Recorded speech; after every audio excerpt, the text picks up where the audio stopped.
Hai, Assalamualaikum. Saya Safia Mintul Mahir Nizam daripada Sungai TV. Hari ini telah berlangsungnya kejohanan mentas desa peringkat sekolah. Jom kita saksikan.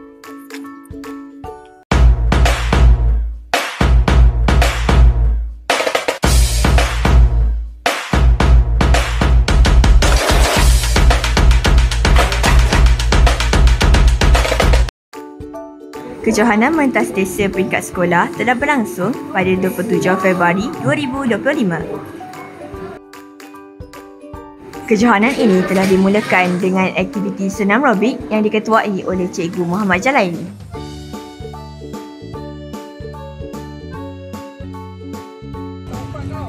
Satu, dua. Pelepasan larian telah disempurnakan oleh Ayahanda Hazmi bin Muhammad, Guru Besar SD Sungai Lut. Objektif kejohanan ini adalah untuk melahirkan murid yang seimbang dari segi jasmani, intelektual dan emosi.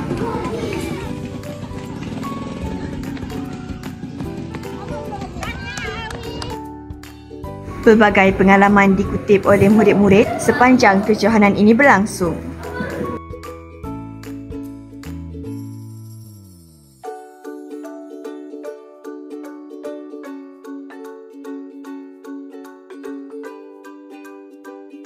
Tahniah kepada para pemenang yang telah berjaya dalam kejohanan pada tahun ini.